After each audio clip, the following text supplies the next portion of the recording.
Welcome to the third session, Valuing Wastewater for New Solutions. My name is Brenley McKenna, and I'm from the Water Research Foundation. I'd like to welcome everyone in this room in person today and those that are joining us remotely on our hybrid system. The importance of community engagement is clear as it drives social transformation now more than ever. Community engagement is essential to create a robust and equitable policies now into the future.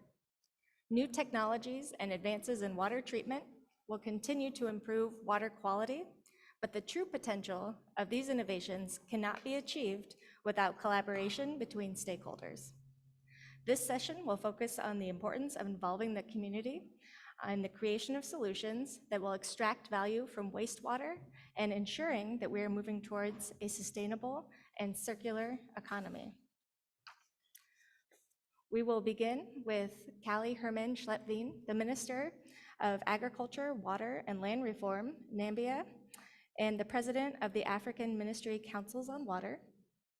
Then we will be joined by Professor Rob Hope from Oxford University, who will be discussing the social inequities and wastewater in Bangladesh, followed by Sunita Naren, who will be speaking about the importance of community engagement and impactful, equitable, just, and sustainable water reuse policies.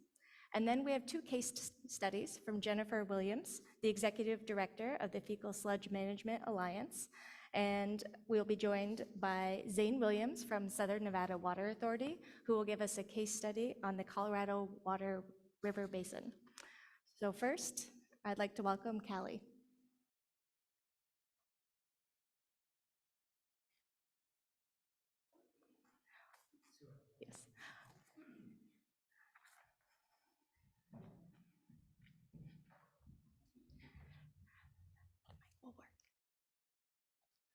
The mic will work. So what do you want me to do? You can speak in. Okay, thank you. Thank you very much. I'm sorry, a little bit out of sync. Good morning, everyone. And of course, we are engaging something that the globe is engaging quite fruitfully right now, and that's around reimagining this whole concept of waste. And this is something that's an old conversation in our sector for the longest time, but I think it's ramping up to the right kind of space. So at this point, we want to get right into the program, and we're inviting our keynote speaker today, the current president of AMCA, which is the African Ministers' Council on Water, the Minister of Water and Land Reform and Agriculture from Namibia, and that's Minister Callie Herman Schleppveen.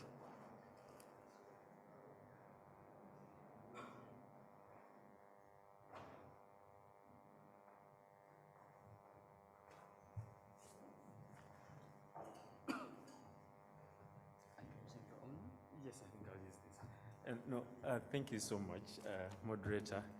I cannot purport to be Honorable Carl Herman Gustav because he's not here with us. Owing to other exigencies, he could not join us this morning, but Rashid Mbazira from the African Ministers' Council on Water, I'm the Executive Secretary, so I'll stand in for him. Please accept his apologies, and I'll deliver his statement. Excellencies, panelists, distinguished guests, ladies and gentlemen, I would like to observe all protocols and welcome the opportunity for AMCA to address this important topic on behalf of, that is very dear to the work that we are doing as part of our mandate. I'm honored to deliver the keynote speech on this special session on valuing water reuse, valuing wastewater reuse and management for socio-economic development. The theme of this year's World Water Week is Seeing the Unseen, the Value of Water, highlights the fact that the world's most urgent water challenges are either invisible or not given full attention. This is especially true for the impact of inadequate wastewater management on environmental resources and in turn our economic productivity.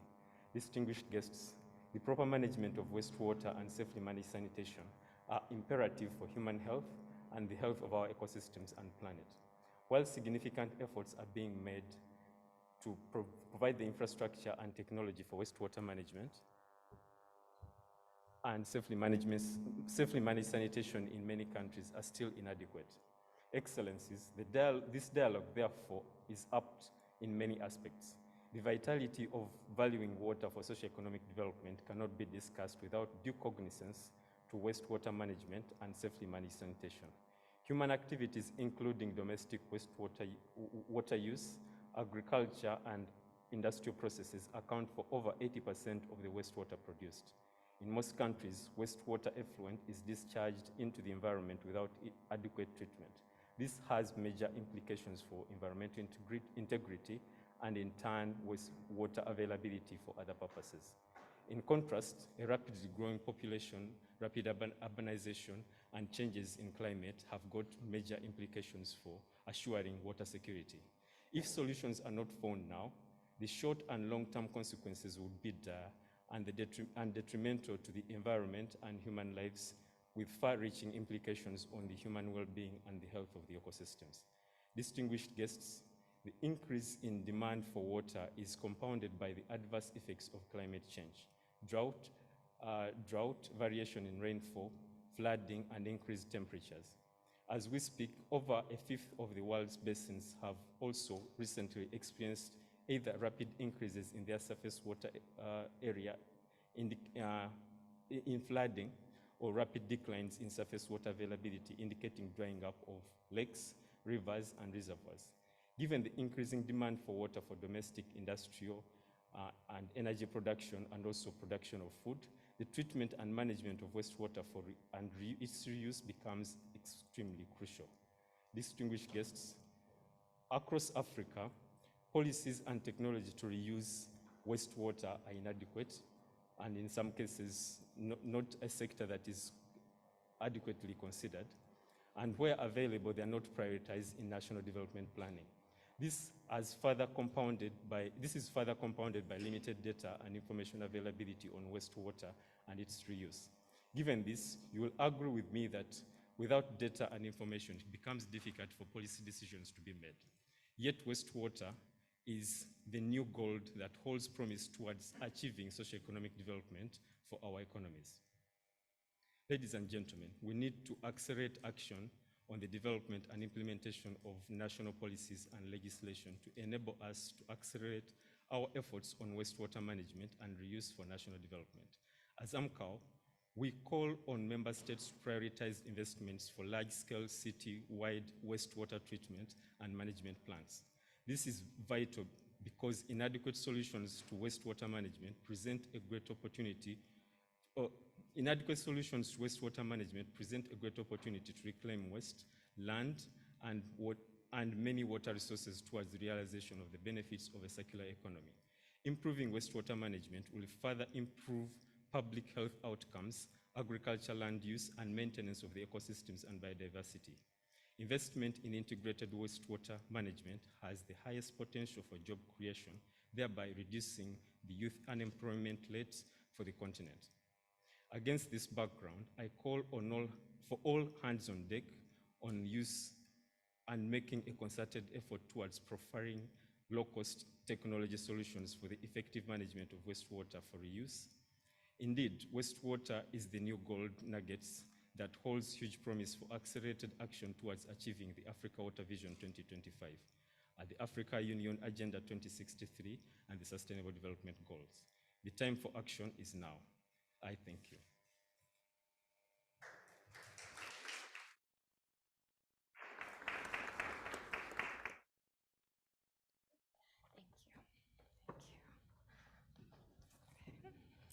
Up next, we'll have Professor Bob Hope from Oxford University.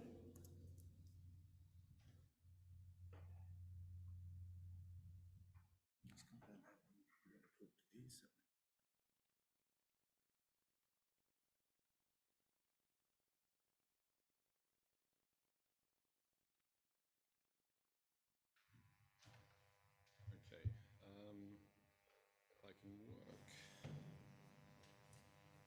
the laptop, just bear with me a second.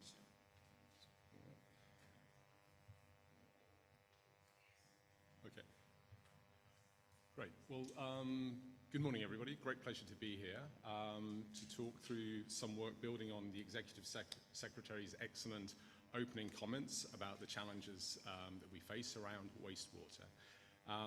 Some of the work I'm going to talk about today is part of the REACH program, which is an FCDO program to improve water security for 10 million people, both in Africa and in Asia. I'm going to talk about some of the work that we're doing in Bangladesh, which is led by some of my partners here, Professor Abed Hussain, Professor Paul Whitehead, Dr. Sonia Hock, and Rebecca Peters. So they have done the lion's share of what you're going to see here, so hopefully I'll do them some justice to talk you through some of this work. It's focused on social inequalities. I'm going to start talking about some of the river pollution issues, and I'm very conscious, living in Oxford, living in the UK, where we're not doing a particularly great job at the moment. Is that okay? In terms of managing our rivers, and this is a problem around the world, and we see this in many, many geographies. So it's not a particular issue for Bangladesh. I mean, Sunita Narain will talk, and she knows the Indian context. This is a challenge that we face in many geographies around the world, and the government of Bangladesh and many partners are making positive strides in this direction. Some of the questions that we want to focus on today is the role of science and technology and how that can help improve both social and environmental outcomes, the type of stakeholder engagement that may improve these outcomes as well, and then where we're particularly interested in the REACH program in terms of how we can improve water security for the most vulnerable. So Dhaka, I think everybody here will know Dhaka, capital of Bangladesh, burgeoning, incredible city of 20 million people, gone through huge growth and development challenges over the last 20 years, and that's carried a toll on the environment, particularly the river systems that you can see before you. There's this intricate network of rivers that pass through the city, and they're very influenced by the monsoon cycles. So you see rivers changing direction at some times, and when we started working with government and other partners, we wanted to understand where we could contribute. There's a lot of major initiatives by the World Bank, IMF, many NGOs, activists trying to look at these issues. And where there was a potential gap was understanding the hydrology of the system, and particularly how the hydrology affects river water quality. And this work, as I sort of said, was led by Professor Paul Whitehead and Professor Abed Hussain to understand a complete system model of the nature of the risks and their manifestation over space and time, because it's very heterogeneous, as you can imagine. So these were the questions that we looked at starting at this work and trying to set up a better empirical basis to understand the water quality parameters, which has partly been done by the Department of Environment, but there hadn't been a whole river system monitoring approach to this. So Professor Abed Hussain sort of has begun this work through the Bangladesh University of Engineering and Technology, and we provided some support and collaboration in this. And this is geared to the governments. They've got very ambitious plans to install somewhere in the region of $8 billion worth of infrastructure to support and mitigate effluent and wastewater over the next 8 to 10 years. But there's a question, if you have a dollar, where would you invest that dollar? Where will it get the best outcome from this? So we were trying to provide some empirical basis for that in this work. We're also sort of collaborate with a startup company out of engineering department in Oxford, developing these biosensors, these toxicity biosensors, which use fluorescence. It's a type of bacteria, and it's able to detect genotoxicity, so that damages human DNA, and also cytotoxicity that affects cells. So it's a new type of technology that we were testing out and exploring to give faster responses and lower cost responses to understanding these water quality issues through a sort of more generic indicator. And so this work, if you've got very good eyesight, you'll see some dots and colors before you, and they mean different things, so it's not even. I won't go into all of the details, but you can see the variation, at least in some of these measures. You can see also the predictable difference between the low flows pre-monsoon, where river water quality deteriorates significantly, And then there's the flushing effect of the monsoon that allows things to improve partly. And the sources of pollution for the river system are driven by various sources. As the Executive Secretary has laid out before us, there are multiple sources of pollution. There's no one singular source. There's Dhaka Wasa, the municipal authority, releases a large proportion of waste untreated, and the government is trying to address this issue. There is the ready-made garment industry, which Bangladesh is famous for in many ways, many positive things, but obviously there are a certain number of social and environmental impacts to this, with something like 6,000 factories, wet and dry production that exist here. And that contributes to some of the issues. There's also the tannery industry, and again, there are challenges with the management of that and the effluent that emerges from this. And what we were trying to do from this, agriculture, land use planning, etc., there's multiple sources to try and understand these sources of pollution to get better policy responses to that. My colleague, Dr. Sonia Hock, led work trying to understand social inequalities. So anybody who's been to Dhaka will know how important the rivers are for sort of daily life, for sort of people moving around, for people playing in the river systems. It's used for refuse, as you can sort of see here. But there are multiple social uses of the river, including very important cultural uses. The Vishwa Ijtema Festival, which is the second largest Muslim gathering every year, takes place in Dhaka with about 3 million people attending. So the water quality monitoring system was put into place. We've got, maps of what this looks like, and this is something that has been integrated into the Greater Dhaka Watershed Restoration Program, which is a multi-stakeholder partnership led by the government to try and understand and improve their actions moving forward. We've done the modeling work here. There's a bunch of metals on your left there, from aluminium, chromium, etc., going through, and you can sort of see in different zones, darker is more damaging, is more of concern, and the lines give you a sort of dry season, wet season signal. So you can see the wet season is generally, it's a better outcome. There's lower levels of pollution, but you can see partly on the bottom here, the toxicity measures. Toxicity occurs. There's some level of amalgamation of some of the metals, both in wet and dry seasons. And this is where it's useful to understand actually there are some significant risks through that period. And one of the things we were interested in, and Dr. Hock, as I've mentioned, was leading this work, was on river use behaviors. Well, who interacts with the rivers at what times of the year? So we conducted very detailed forensic analysis of trying to understand adult men, adult women, boys and girls interacting with the river in different ways, either through play, laundry, washing, and other activities. And then you get signals in different parts of the rivers in terms of what is happening. There's obviously some self-censorship. People understand very clearly the problems. In the dry season, the rivers are in very poor health, almost zero oxygen within the river systems, and people self-regulate and don't interact with them that much. But you can see there is a pulse in some places of some people engaging with the rivers in different ways.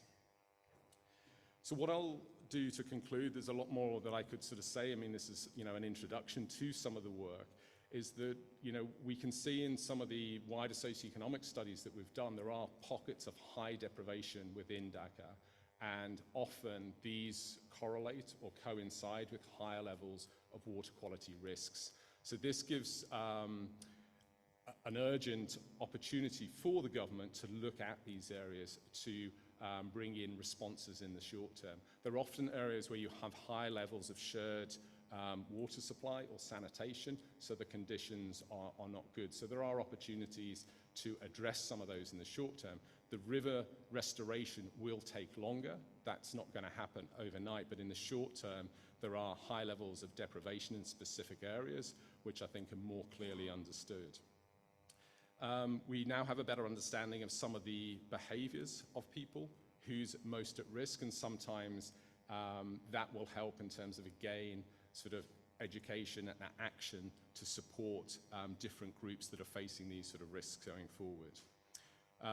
One item that I've not touched upon, but there's been a lot of work in recent years on rights of rivers. So the Wanganui in New Zealand is one of the famous case studies, but you also have in India has engaged with this, Colombia and other countries, where you give legal status, legal personhood to a river, so they can be a property owner in theory, and they can also sue or be sued. So this was a legislation that was brought into Bangladesh in the last couple of years as a response from a number of groups that were very concerned about the health and the deterioration of the rivers.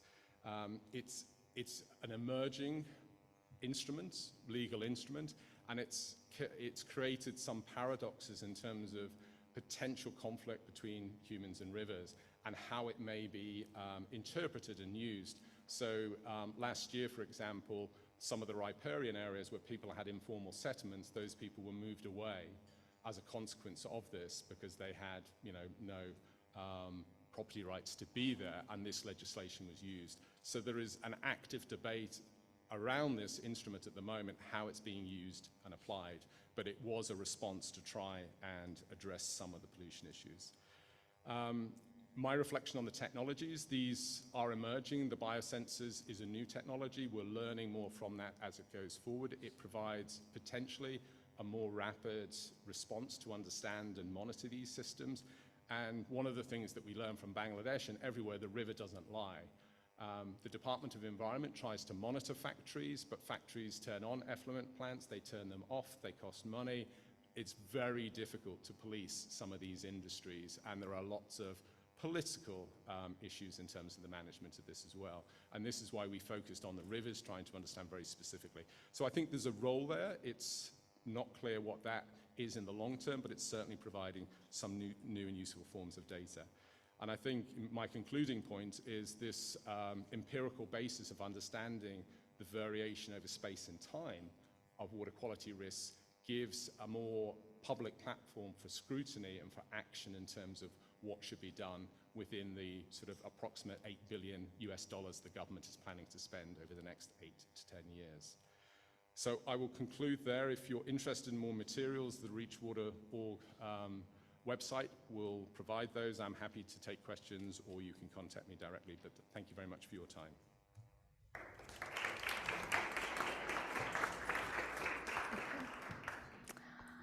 Up next, we have Sunita Narayan.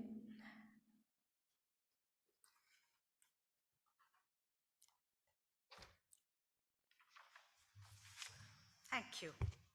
And thank you for asking me to join this very important session. I don't have a presentation. I decided not to do one today, partly because I was so overwhelmed by the template of slides that was sent to me, I have to confess. But partly because I thought the issue that we're discussing really needs us to not just look at a PowerPoint presentation, but to understand the logic behind what are we talking about. And that's what I thought I should discuss today. We talk about, Rob just gave us some very incredible data from Bangladesh on the state of rivers, pollution. We know that most of the rivers that we have in our part of the world have a huge burden of sewage. And that's one of the reasons why rivers today are so polluted. We also know the fact that our sewage systems that we have designed for the world really do not work in the developing world. They just do not. For most of my country, India, and my city, Delhi, which is a relatively modern and prosperous city, 80% of Delhi would not be connected to an underground sewage system. And I say 80% because in official figures it's probably 50, but the city grows by the minute. And as the city grows, it's growing on the outlying areas, and those areas are just not connected. And we keep building our sewage networks, and we are constantly behind.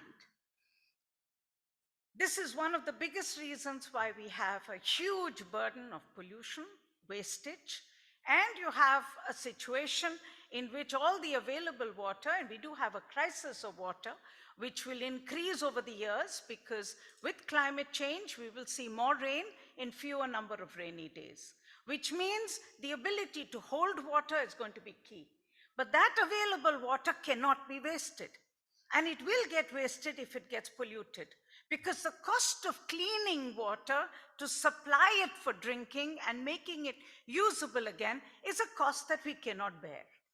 And that really means that the challenge of making sure that you reinvent your wastewater system is crucial for our part of the world. It is not an option. It is not something that we can just talk about. It needs and must be done. And I will come to what's happening, but I want to first explain why, when we talk about reinventing wastewater, it is key that we are talking about reinventing it also deliberately for reuse. There are no options. You can't have this halfway house. And the reason is very clear that the current wastewater management system is a water-based system.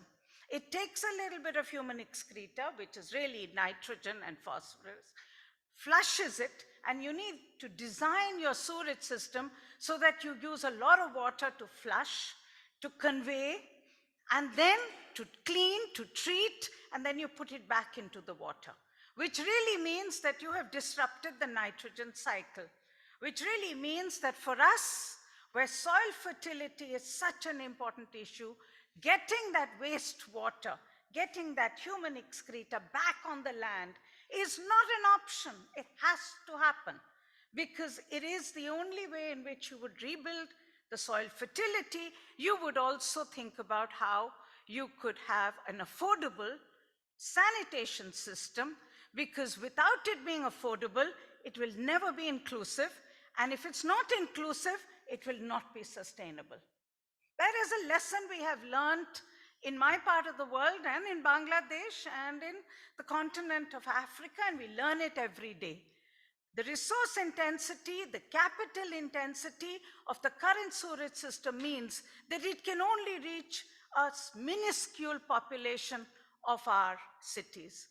And because it reaches so few people, the entire effort of the water utility, and this is probably different than your utility, Zane, is spent in reaching the water to people and taking back the wastewater of small numbers of people. And the cost is so high that they don't have the money to be able to deliver services to the rest. And that's the nature of the system. So when we talk about inclusive growth, we talk about the role of the need for equity. It's not an add-on. It's an absolute imperative which is part of the current system being ill-equipped to deal with, which means that we need a change. The role of the community becomes so important because at some level, it's a simple maths. You eat food, you're human, you're going to excrete. And you do excrete. All of us do. Okay? And the question really becomes, where does that excreta go? Now, in my part of the world, and in most cities that I visited in Africa, and in Bangladesh, in Pakistan, in most of my world, the world that I know, people are not connected, as I said, to the underground sewerage network. But they do excrete. That excreta goes somewhere. It goes into what would have been at one time, when we invested our engineering skills into it, a well-designed septic tank, because it was designed to actually do in situ treatment of the excreta. But over the last some decades, we have said that that system is part of when we were poor, when we were backward, the system we need to get rid of. And the aspirational system is to move towards an underground sewerage system. flush toilet connected underground sewage system. So the little knowledge that existed in building a septic tank, which could actually be an in situ treatment for safe disposal of and reuse of the treated excreta, that's gone. What you have today, and in most places that we have looked at, you have a tank. You have a drain which leads to another drain. You have everything to basically get rid of the excreta that you produce every day. But here is an incredible opportunity for us to reinvent.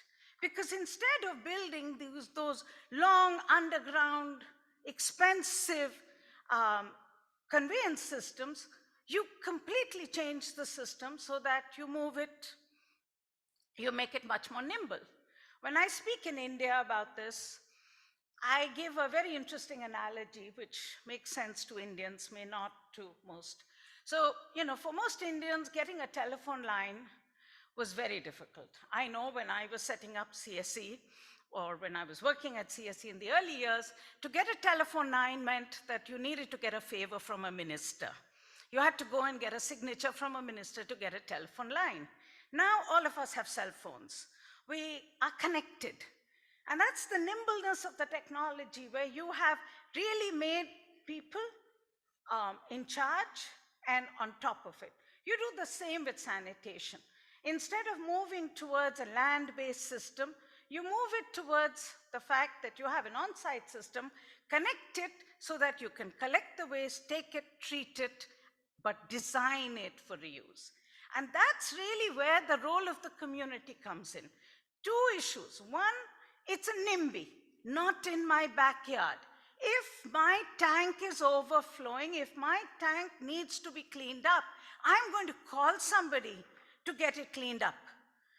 So you're actually making the community, the individual, at the center of the sanitation system. Two, you know that if you do this treatment of fecal sludge and you don't design it for reuse, you're adding further to the problem. Because what you end up doing is to have huge amount of sludge, which again, I mean, in this case, you may not pollute the land, but there is nowhere for it to go. So if you have to design it for reuse, you again have to work with the community. You have to convince people that this treated sludge is safe for reuse. It's safe for putting on the field, for using the water for drinking. For most of us who live in our part of the world, we actually drink somebody else's urine and somebody else's shit in the river. It just gets cleaned up before it's given to us. And that's really the idea that we need to bring back into people to understand that this is the most modern way. This is actually the way in which we will be able to reinvent our sewage system so that it is designed deliberately for reuse, for the soil, for improving the fertility of the land. Two, that it is designed so that it is inclusive and so just. And only because it is inclusive, it also will make sure our rivers are not contaminated. Because today the situation is that we take a little bit of human excreta, few people in our cities whose waste is intercepted, treated, and put into the river at incredibly high cost. You making a BOD level of 10 or 30, which is what the Indian standard is today, clean water into the river. But remember, that's only 20% of Delhi. 80% of Delhi's waste is untreated because it is not officially conveyed. So your rivers will remain contaminated unless we have an inclusive system in which everybody's waste is not treated as waste, but as a resource. I hope that made some sense. Thank you.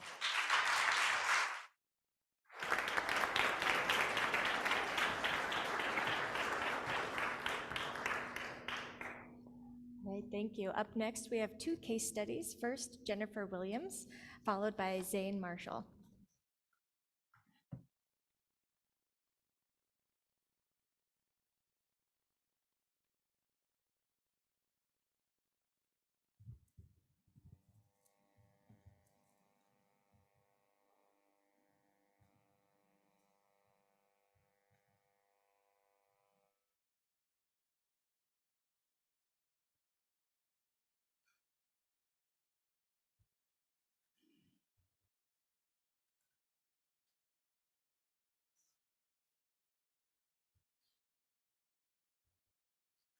Sorry, it's not in English.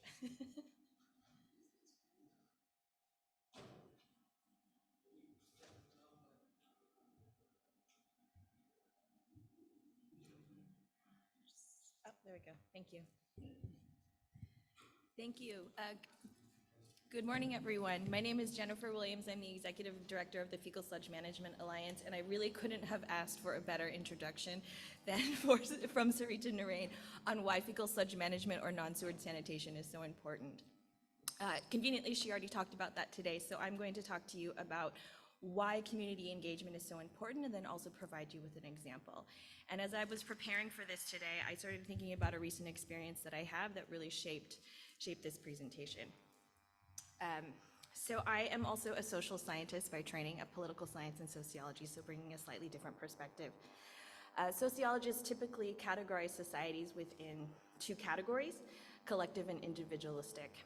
Obviously, these are macro assessments, and there's obviously also a spectrum, and there's a rating scale that and a methodology that's been adopted to show it. So you can see in the map, the darker blue countries are more collective societies, and the lighter blue are more individualistic. Individualistic societies tend to place more emphasis on the rights of the individual. They often speak in I. There's an importance on autonomy. Being dependent on others can be seen as embarrassing or shameful. Independence is highly valued, and people take a greater emphasis on standing out and being unique. They also tend to be a little bit more self-reliant. Whereas in contrast, collectivist societies, they tend to define themselves within the groups that they belong. I am a member of X association. I attended this school.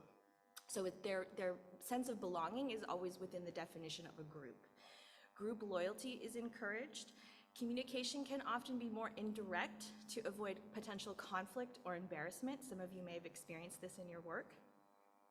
Decisions are based on what is best for the group, and so the desires or the goals of the group are more important than that of the individual. Working with others is extremely important. And maintaining harmony within those interpersonal relationships is the most important thing in collectivist culture. And this is because those relationships are long-term and unlikely to change. So failing to keep the peace can create discomfort or unhappiness or tension in a situation where you need to rely on others to get things done. So how does this play into international development? We often also see that individualistic societies are more transactional, whereas collectivist societies are more relational. So these are based on the theories you can see here. Transactional societies tend to be more economic theory, and then there's social exchange theory, or the relationship-based societies. So you can see the different contrasts from in the table that we have here. Difference in philosophy, so minimizing transaction costs, safeguarding assets in the transaction cost side. Really focused on rationality. The individual can act opportunistically, and there's also a high desire to reduce the need for uncertainty and risk neutrality. The governance governance models that are used are contractual or legal, tends to be more hierarchical, and greater need for certainty. Whereas in social exchange theory, you have a more focus on building relationships, focus on the input, how actors act amongst each other, interdependence through socialization, trust, norms, bilateral inputs, greater flexibility, more interactive and adaptive, and higher efficiency. And this played out very recently for me in a real life example where I was discussing in Africa the benefits of working with committees, volunteer committees versus a vendor. And the question was asked to me, what happens if the vendor doesn't deliver? And as an American living in Europe, I thought, well, it's very simple. If they don't meet the deliverables, then we don't pay them. And this to me was very straightforward because we have a legal contract and those are the terms of our relationship. And I realized in this conversation that that didn't mean as much to the group that I was working with. What they placed more emphasis on was working with their committees and their constituents, and they were more focused on maintaining the relationship aspect and how you manage that when volunteers fail to deliver. And it played out further when I bumped into someone at the airport, and they were explaining to me the challenges that they were having executing a project in the Congo, because the contracting partner had a highly bureaucratic, highly inflexible grant-making process. And I looked at him and I said, is that because the community that you're working in is placing more emphasis on social contract than legal or financial? And he sort of looked back to me and said, I've never thought about it that way, but that's kind of exactly what is happening. So this is why, the reason I wanted to go into this is to explain a little bit on why the example that I'm about to show you has been successful, and for us to really think about how we can be better structuring our work, what type of society are we dealing with, and what type of interactions are we using to interact with that society. And even though they might be vastly different, is there a compromise that we can make? I'm not saying let's abandon all milestones and outcomes, but is there a compromise that we can make to bring these closer together and maybe be a little bit more medium blue than light and dark blue? So the example that I have is also from India, involving some structures that had been put in place almost 20 years ago. This comes from the city of Trichy. I'm sorry, I'm not going to be able to pronounce the full name. In Tamil Nadu. And thank you. This was based on using some existing structures within India, the self-help groups, the sanitation and hygiene education teams, and the women action in village empowerment. So again, these structures were put into place almost 20 years ago, but in a recent project led by the Indian Institute of Human Settlements, or IIHS, they took this a step further, and they were able to strengthen these groups through capacity building. They federalized the Women's Action in Village Empowerment structure. They were able to provide some training. And so the role of these SHE teams is to actually operate and maintain some of the community toilets to ensure that their cleanliness, safety, adequate function, financial management, and bookkeeping. And it really put the ownership within the women in the community, which meant that they now found accountable to their community to maintain these toilets. So they were able to identify different volunteers, and it's grown to almost 400 community toilets.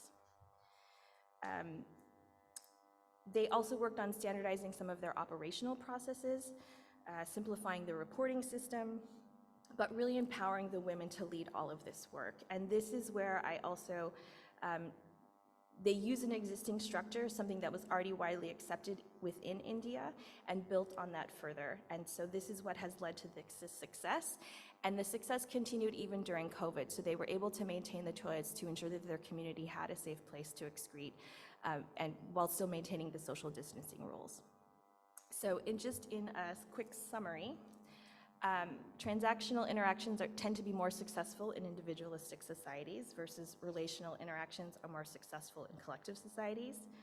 A key component of successful community engagement involves understanding the community and working within their societal norms, and being mindful that community engagement can lead to long-term sustained success, but it takes more time and a relationship approach, and is not easily put into a project design, and often can't fit in a 3-year cycle. So thank you so much.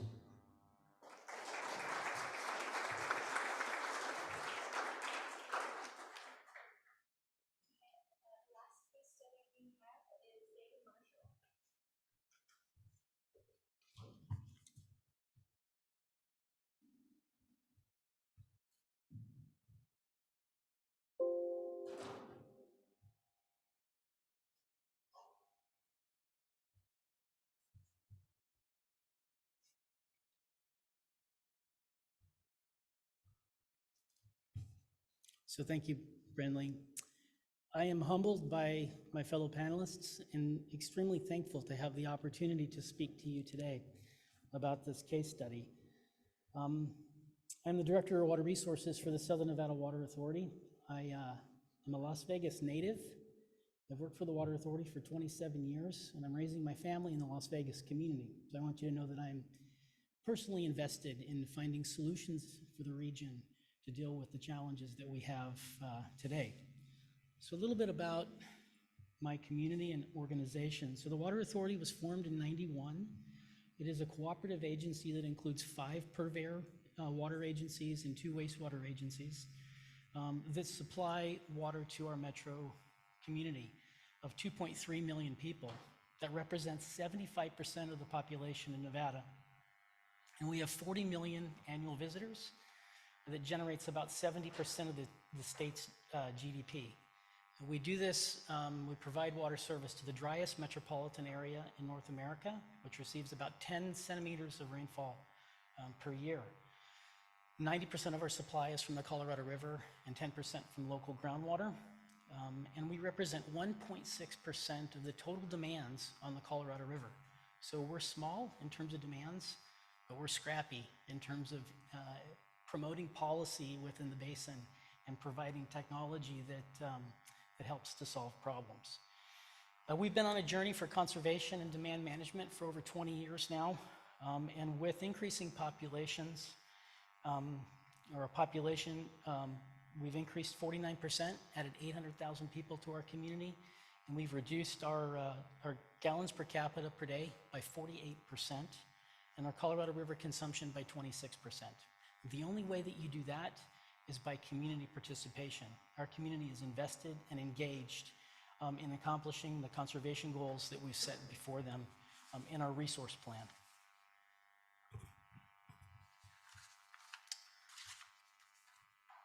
The Colorado River Basin is in the blue polygon there. It's shared by 7 states, 2 countries, 29 tribes, and 40 million people.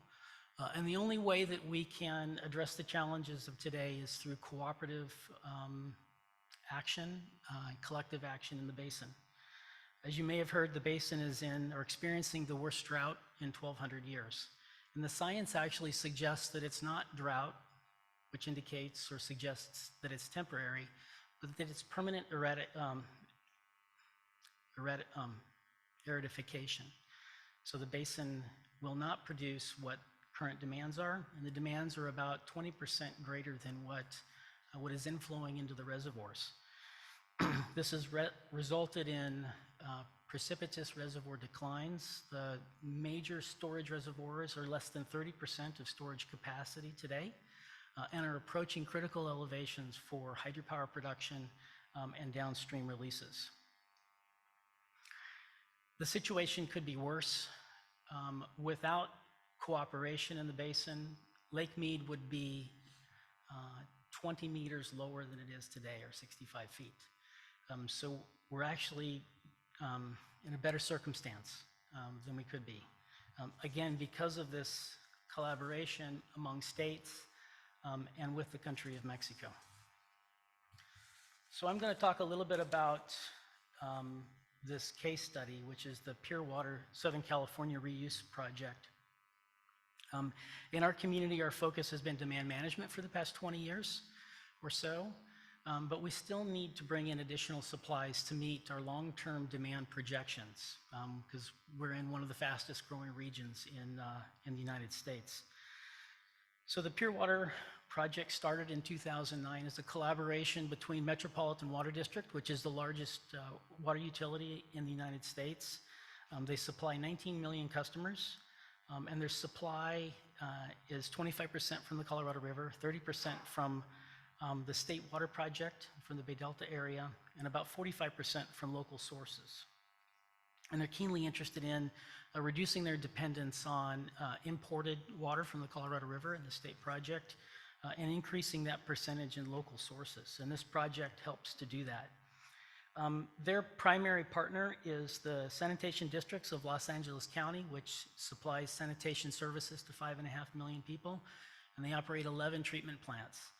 10 of those plants are involved in recycling programs. The last one, the largest, which is the Joint Water Pollution Control Plant, has high TDS and is not, the product from that plant is secondary treatment, and it's discharged to the ocean currently. So this project will capture that treatment from that facility, and with advanced wastewater treatment, will treat that water to a point that can be used for recharge in 5 basins within the Los Angeles area, and produce as much as 150 million gallons a day, or 168,000 acre-feet per year. So it's a large water supply. The Southern Nevada Water Authority is involved in this project by providing funding and technical services. So our commitment is up to as much as $750 million for the project. And we have an R&D laboratory in Las Vegas that is participating with the research associated with water quality. The way that we would benefit from this project is the Metropolitan Water District would reduce their diversions off the Colorado River out of Lake Havasu, and we would increase our diversions out of Lake Mead by a like amount. It increases Metropolitan Water District's water security. It addresses some of their earthquake concerns, and it adds, again, to our local supply. So in terms of outreach, Metropolitan Water District has been very active with their outreach within their community. I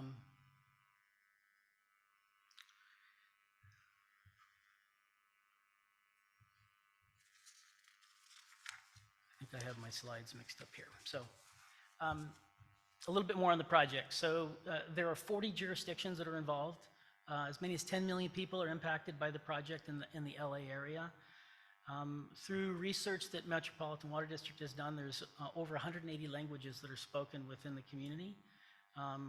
Affected residents have diverse backgrounds and economic situations. And survey work that Metropolitan did indicates that over 70% of the community is supportive of using purified recycled water for potable use.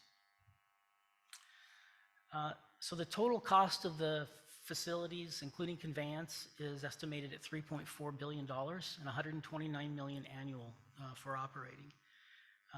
The environmental planning process has begun and is expected to be completed in 2024, and design and construction will take approximately 11 years. The program is expected to be up and running by about 2032. And a little bit more detail about the process. So the plant would initially start with membrane bioreactors, would use reverse osmosis, and then ultraviolet advanced oxidation process. That product would then go to these recharge basins as environmental buffers, and then diverted out with production wells, and that would go to one of the water treatment plants for Metropolitan Water District for service to the community. So public outreach starts, happens at many different levels and in different structured ways. There is the very structured process that is required by federal and state regulatory compliance, like the National Environmental Policy Act and California Environmental Quality Act, that requires a structured engagement. There is also community participation through municipal elected boards that approve the project plans and budgets.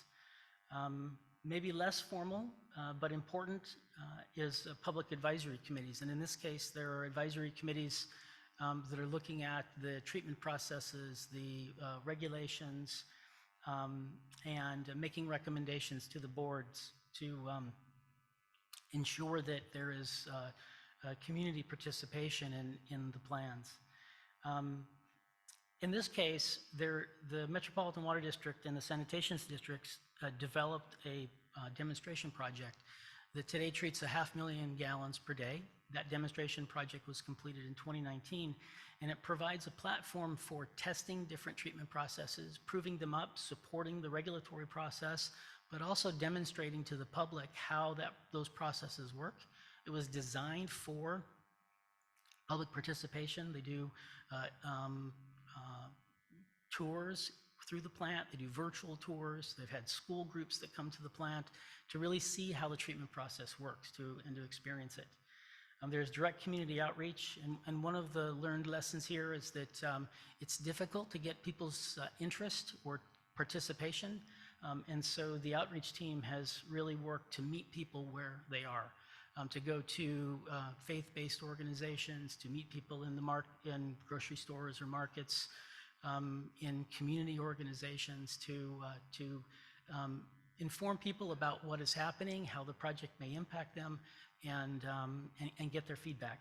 And then there's also, they leverage the internet through a very highly developed website that includes technical reports and publications, and they leverage social media as well. So lessons learned, really quick. The public understands the need for new water supplies, especially during drought, and with the circumstance that we have today, I think creates some opportunities. Crisis really gets people's attention in terms of doing things that are different or hard. They support infrastructure and local job development, and Metropolitan Water District is working to develop training programs to train the next generation operators and water professionals. There are some water quality concerns, and those are addressed through research and through the demonstration project. Simple messaging is important, but I believe it's important that that messaging is backed up by science as well, so that there's a foundation for the messaging. The outreach team needs to plan for equitable involvement, and there has been significant planning to build the outreach program. Again, meet people where they are, and one of the broader concerns is energy usage and greenhouse gas emissions. Finally, I just want to read the mission statement for the outreach program. So Metropolitan Water District developed a charter for their outreach, and I believe that inclusion and community participation starts with intent, with organizational intent.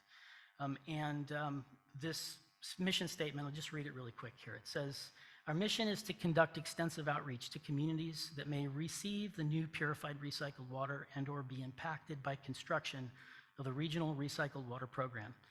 Inform them of the program respectfully, seek their input, and build trust and positive relationships along the way. Our efforts will be broad and inclusive, encompassing diverse audiences and ensuring all communities have access to program information and involvement opportunities. And with that, I close. Thank you so much.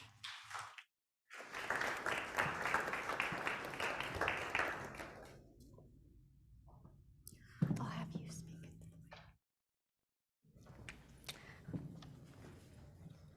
Oh, yes, you might. Thank you. Okay, colleagues, thank you very much for those really interesting presentations.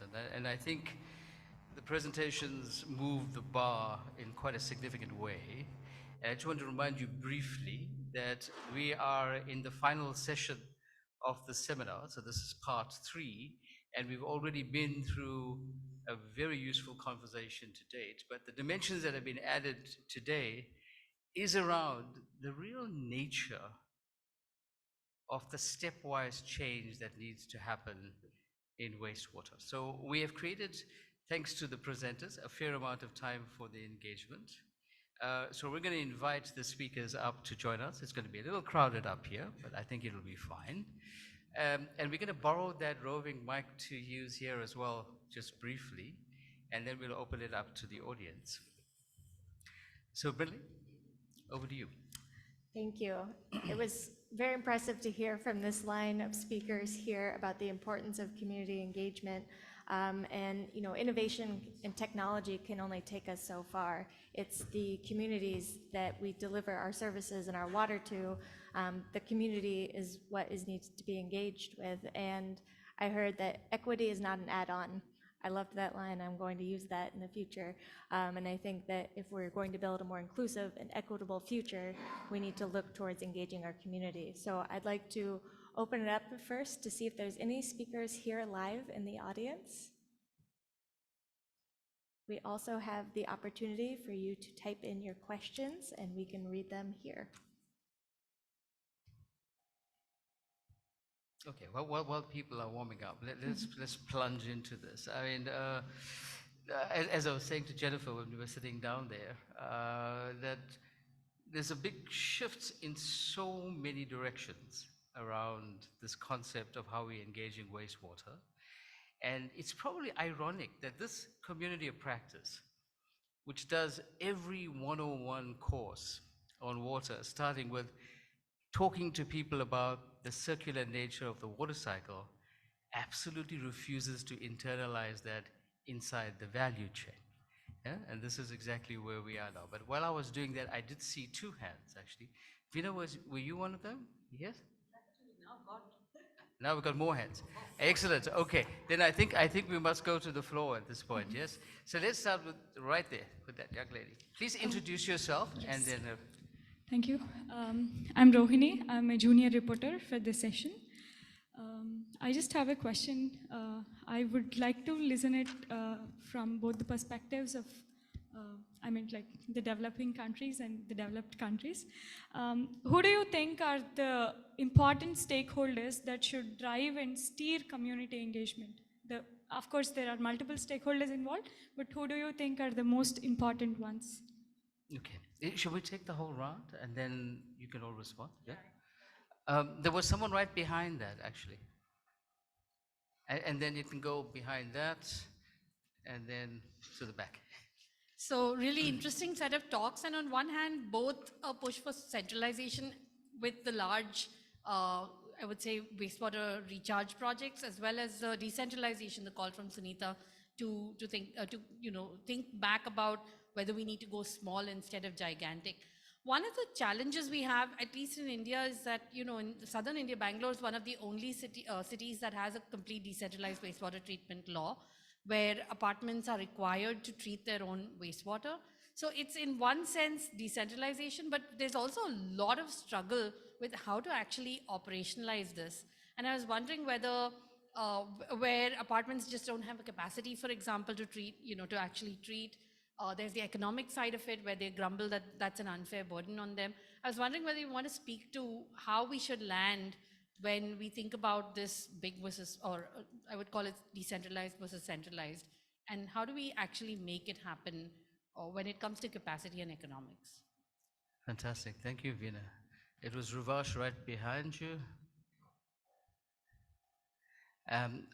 Can I suggest that we take the four first, which starts with Karthik, and we've noticed two others, but we'll come back to you for the next round. Thank you. It's Ravash Pandey representing SASL. So my question relates to, how do we get the communities involved? And, when I listen to Sunita's talk, she talks about the water cycle, the nitrogen cycle, and I was fortunate to test my grade 4 kids around the water cycle. So I was just thinking, is there not an opportunity to review the education curriculum in terms of exposing kids to what this actually means? But more importantly, when I heard of the Colorado case study, you are taking school kids to these demonstration facilities and educating them around how wastewater treatment plants work. And my first exposure to a wastewater treatment plant was when I started working for a large corporate. So should we not revisit the education curriculum to educate kids who will educate their parents around wastewater treatment? Thank you. Hi, I have a question that talks relating to other types of wastewater that we haven't touched on. And I'm curious the role that industrial or agricultural waste plays into each of these scenarios and how that can be incorporated into your thoughts. Okay, we'll stop there now. We've noted the two others, Karthik and here, and you. We'll get to the next round. Over to you, Bradley. So the first question about the most important people in the community to engage with, we offered a few different perspectives here. Sunita, maybe you could weigh in on that, and I think it would also be helpful to hear from our other speakers as well. So do you want to go question by question, or do you want us to sort of wrap up? Because quite a few of them were linked. Would you Yes. like us to? So I've got such a loud voice. Don't make fun of my height, okay? I am the perfect height. Everyone else above me is just abnormal. Okay, so I think, let me take, I think, all three very, very good questions. who is the community and who do you engage with? And I think that's where also the question on Bangalore needs to be come in. I think we're going about it the wrong way. Firstly, we should stop using terminology like centralized, decentralized, big, small. We are simply saying an affordable, inclusive system and what works. Now, why does a city which has an underground sewage network already, and let's say the colony in which these are happening in Bangalore already have an outlet into a municipal sewage unit, why ask them to treat their waste unless we know that they can use the treated waste? Because otherwise, all you have done is to add to the cost, and you have essentially mixed a little bit of treated waste with a lot of untreated waste. And the end result is still untreated waste. It's not just Bangalore, actually Delhi has it. Most cities of India today have this rule, which was brought in quite rightly to say, here is a large polluter, let's ask them to treat their waste before. But the fact is, this is not the community that we need to engage with. The community we do need to engage with are the community where they are not connected to the centralized sewage system. Now, when I visited Bangalore, and there is a huge amount of arrogance in your water utility, which refuses to accept the fact that vast numbers of people in the city are actually unconnected. Okay? Now that's the community that I'm talking about, and that's where you would intercept the waste, you would ask them to treat it, but then you would have to design it for reuse. And you would have to design it so that it is collected and taken to a centralized treatment plant. So it's not decentralized. I'm not saying that everybody has to treat the fecal sludge in their backyard. Okay? It has, the solution is like a mobile phone, not underground, but on a tanker.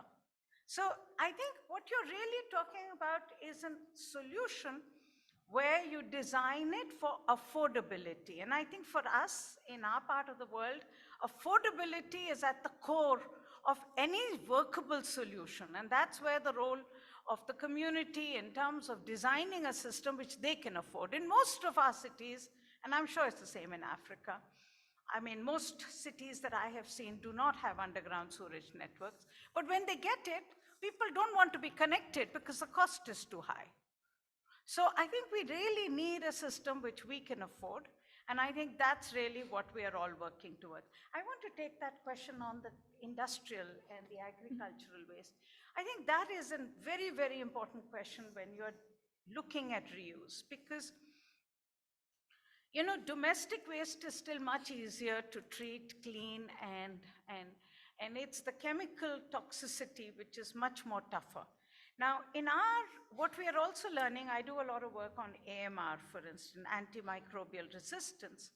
And one of the biggest battles that we're having is to say is that, whereas in the West, they're talking about how not to use the waste that comes out of, say, piggery or poultry or agriculture because of the contamination with antibiotics, we have to talk about the fact that we cannot afford the contamination because we have to design our waste for reuse. Which really means that you have to talk about the cost of pollution control. And if your cost is too high, and knowing that you need to reuse the water and you cannot afford to clean up pesticides and other such toxins, you have to design it. You have to design your pollution control strategy so that you minimize the pollution. And I think that's another very interesting driver which will push for a different way of doing pollution control. Because till now, we've essentially had a pollution control system which is extremely expensive, and it's always end of the tailpipe or end of the drain pipe. And so can we do things differently? And I think that's where the reuse strategy becomes very powerful narrative to design a different system. Sorry, I took a little long on that. Jen, you want to contribute? Sure. I think there's one right there, actually. Oh, well, Unless you want the one with the perfect height. yeah, she and I are similar heights. I'm just wearing taller shoes today, so so it's nice. So we don't have to move it too much. She also again did a great job of answering some of the questions. I would just add on. I think it's important to think of the community. They're really the end user, the client, the consumer, and so shifting that away from thinking of them as a beneficiary also changes the power dynamic in the relationship. So I think that's really important. I would also add to the gentleman who asked about changing education to educate children. Absolutely could not agree more. It feels like the generational gap of the up and coming younger generation has never been bigger. They are more aware, they are more active, and they are interested in correcting some of our mistakes. So I think educating them early, explaining the importance of water and sanitation, it's vital to all of our health. And the link to health. And so actually we've been working with some South African partners on developing a role-playing game for children to help teach this issue. So thank you.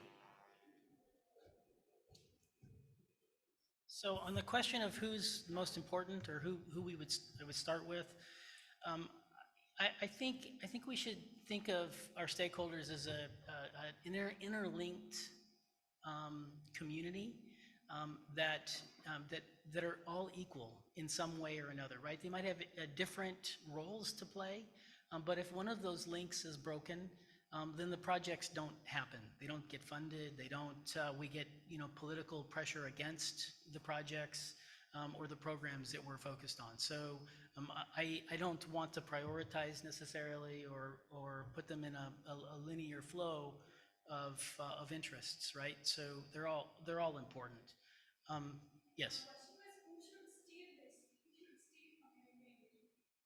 Who should steer it?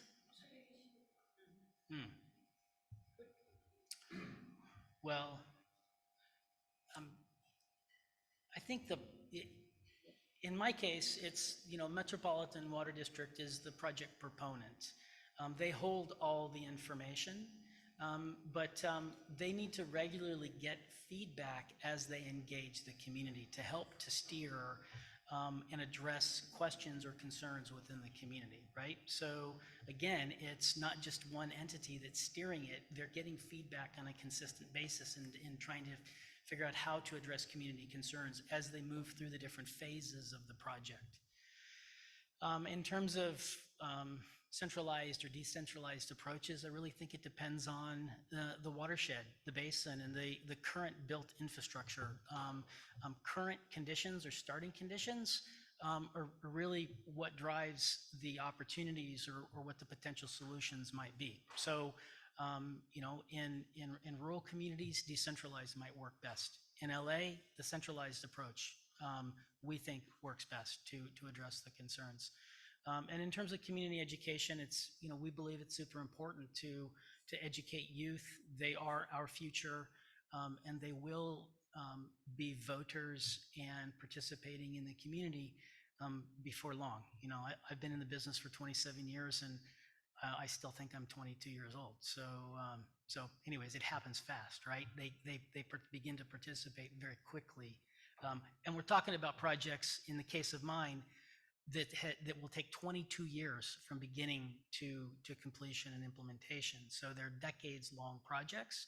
And the people that we're educating early on will be people that are working for us or involved in the projects or in the communities, maybe within the planning process and development process of the project.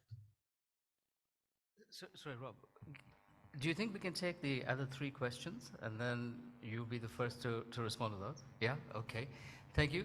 We've got Karthik and then someone right in front of Karthik and you, sir.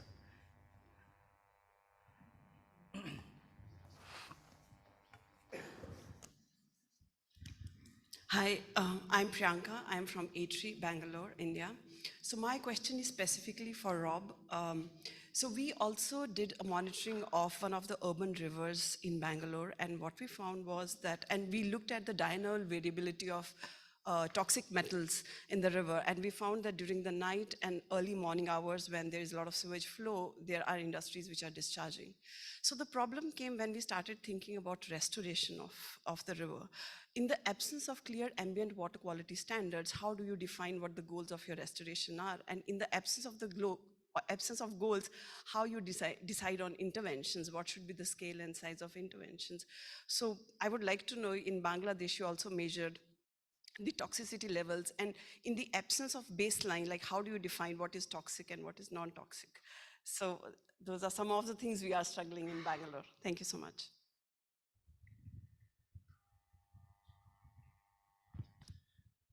Karthik Chandran, Columbia University. This is more a reaction or a response to what Sunita was saying. I'd like to add on also the dimension of carbon to the nitrogen and phosphorus that you mentioned. And this is for a particular reason and that you also touched upon. And I'll be careful not to use the word centralized and decentralized for the reason that you also mentioned. So maybe I can use the term activated sludge or conventional wastewater treatment versus septic tank for now. Let's draw a line there. So conventional activated sludge, what has happened is due to the ground up design or adaptation move towards activated sludge, what we have also done is driven towards a further imbalance in the nitrogen cycle, because activated sludge systems, because of the way they are operated and designed, the aeration process there also completely changes the balance in the carbon to nitrogen greenhouse gas emissions that come out. So the big culprit here is nitrous oxide. And if one were to look at the relative greenhouse footprint of activated sludge versus septic tanks, two things emerge. The greenhouse gas footprint of activated sludge is far, far higher, even normalized to the degree of treatment that we achieve. And because of the aeration, there's a lot more nitrous oxide being produced. Nitrous oxide is 300 times as bad as CO2. Methane, on the other hand, is about 25 times on a similar lifespan. And if you look at septic tanks, for the most part, the biggest culprit there is methane. So we are doing even, there are these things to consider as well. Important because if we can use a reduced greenhouse gas footprint to incentivize certain types of treatment, there would be no justification to go towards activated sludge. Thank you. Sir?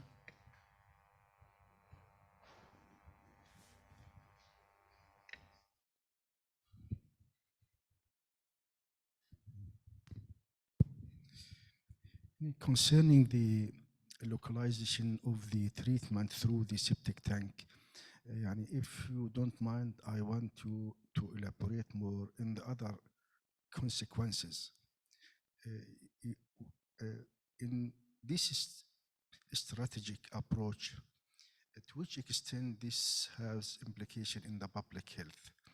Because you know, really, the transportation from the septic tank, whether the liquid flow treated effluent or the septic sludge itself.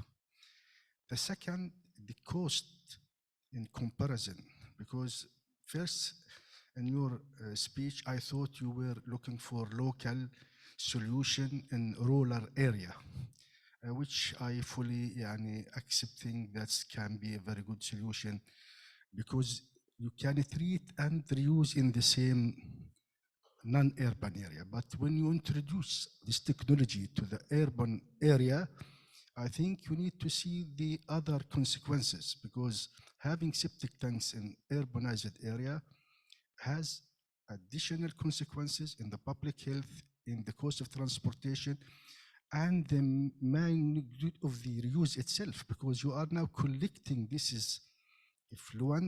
effluent from different locations to be used in somewhere else.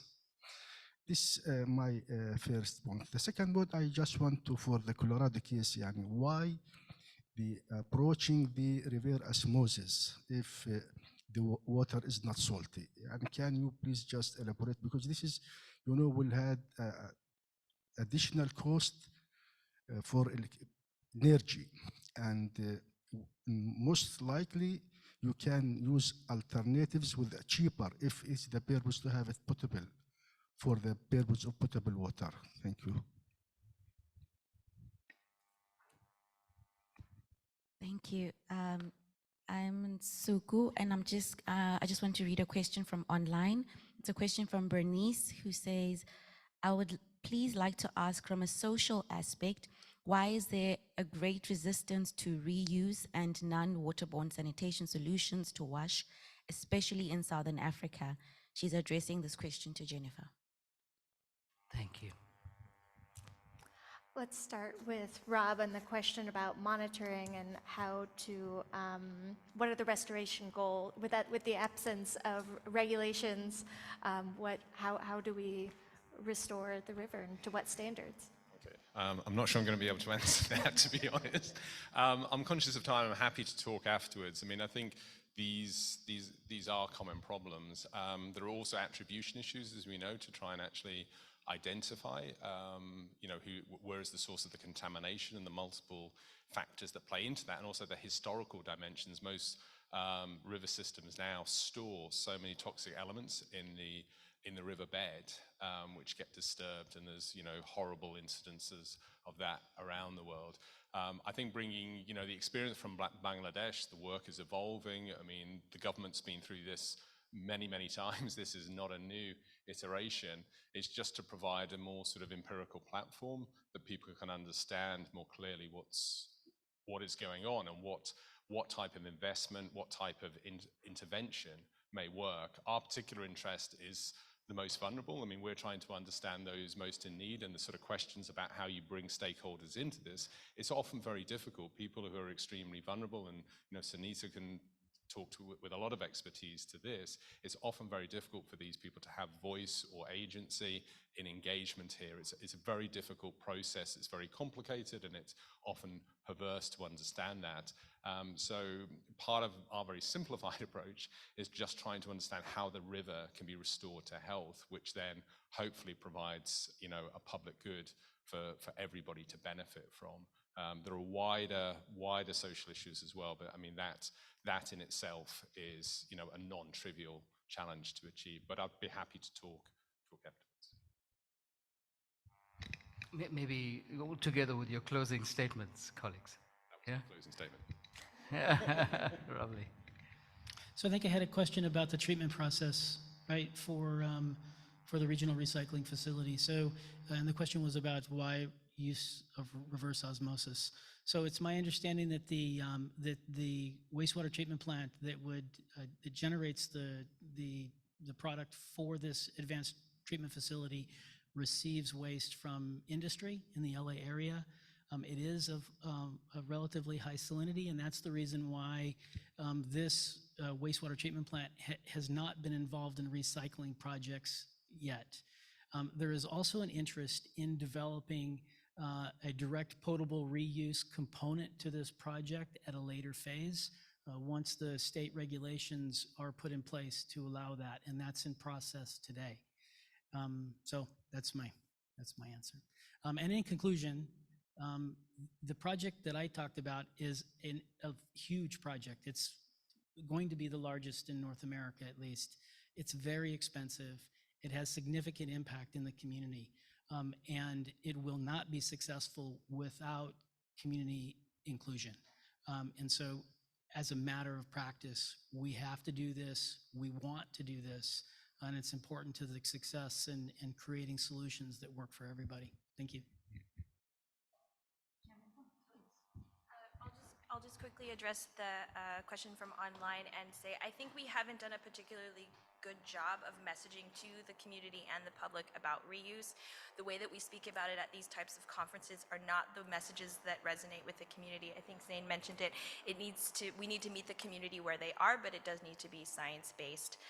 And so I was just having a conversation with someone about this in Indonesia. I'm not going to be able to remember her full name off the top of my head to give her full credit, but the way that she's been talking about reuse is that there is a process that happens that is driven by, that it's a natural process. It's the science that makes it go faster, which renders these end products to be safe. And I really liked her framing of that, to say it's still a natural process. The science is accelerating the process.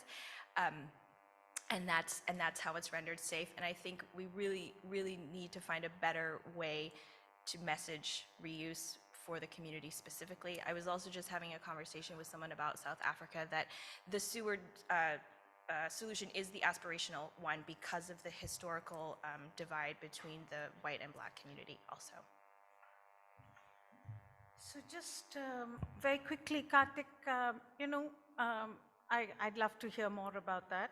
But for us, really, the difference in the two systems is water. And if you look at the on-site systems and the collection and the treatment, you're really talking about segregated fecal matter, which has BOD levels of 30,000, 40,000, 50,000. If you look at the inlet that comes in from a sewage-based system, the BOD is somewhere between 200 to 300. So you're really talking about, pollution control is about treating segregated waste and not diluting it, which adds to the cost of treatment. And so for us, the solution just becomes that much more affordable because you are treating that waste and you can design it, as I said. And that's the missing link, design it for reuse. At the end, I think we just need to differ on this. This is too fundamental a difference. And the advantage we have is we've actually got policies changed in India substantially now. So the government has adopted on-site fecal sludge treatment plants as a matter of policy.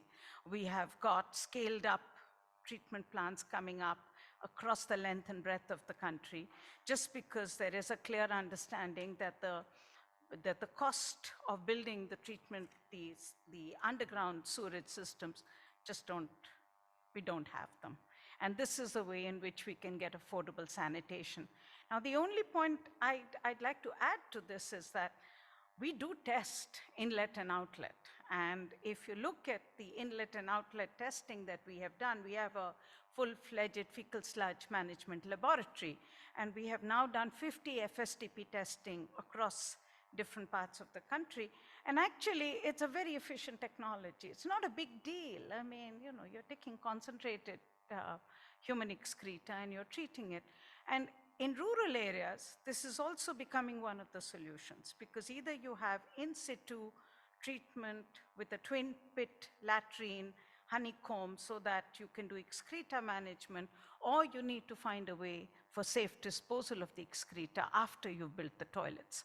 Because if you don't do that, then you just move the problem of excreta from an open ground to when the toilet is emptied. So we need to take these new solutions in hand and have a little more open mind about it. I hope it'll work. Thank you. Thank you very much indeed, and thank you very much, panel.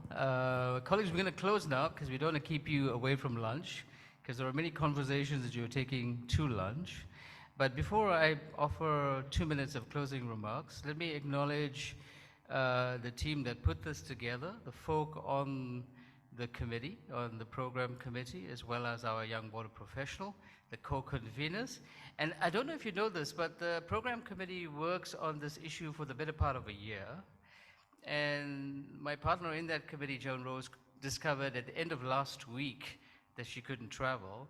And Brenly stood in from about Thursday and has done a really bang-up job, so thank you very much indeed.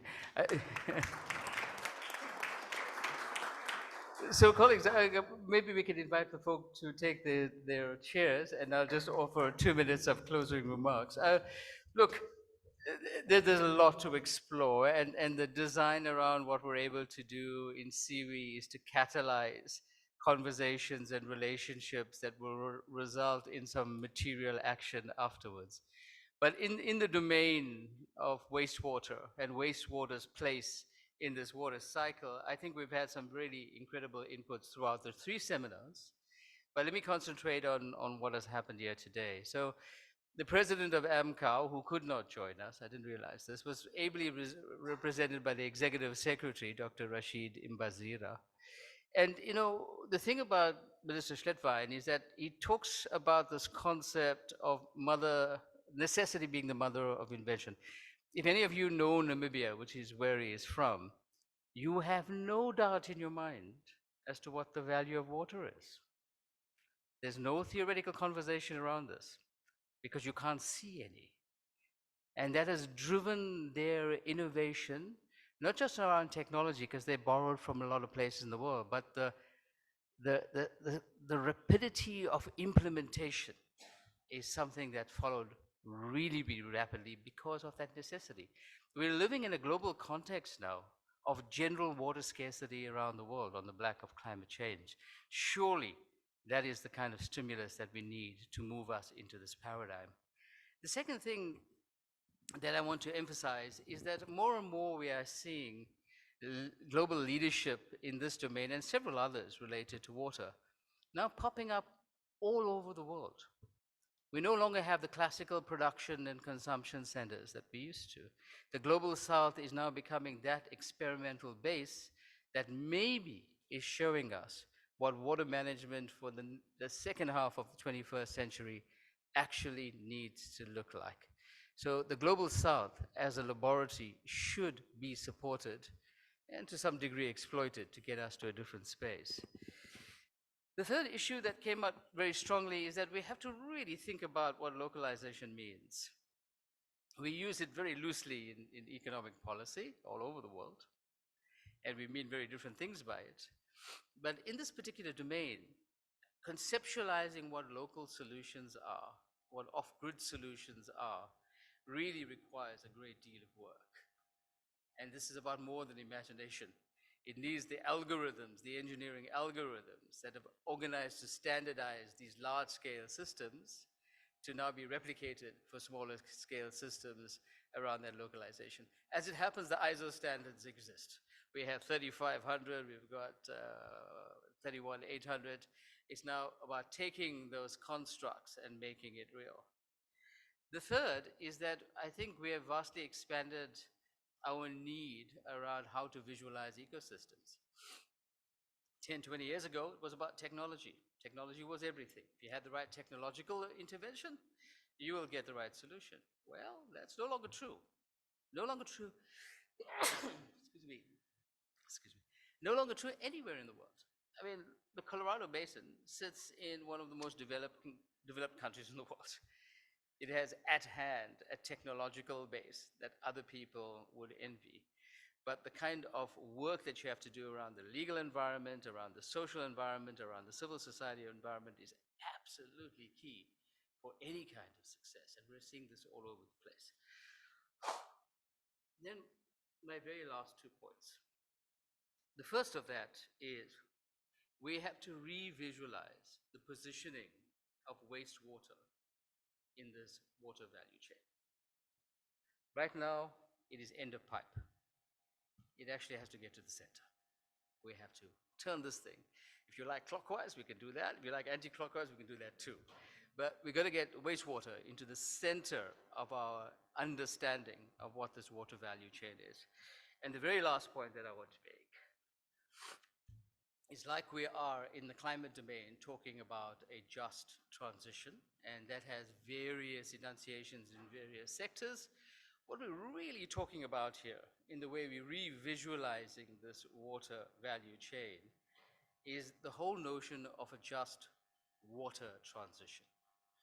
And frankly, there are many ways we can use in the next 7 or so years to get the 2030 target that we want around the SDGs, but in order for it to be sustainable, the just water transition matters, and wastewater at the center of that is organizing itself to be a much smarter narrative to access that.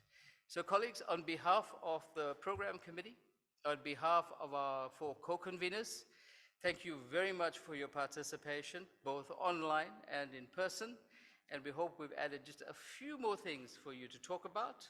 Talk about vigorously. If you need to have an argument over lunch, that's great.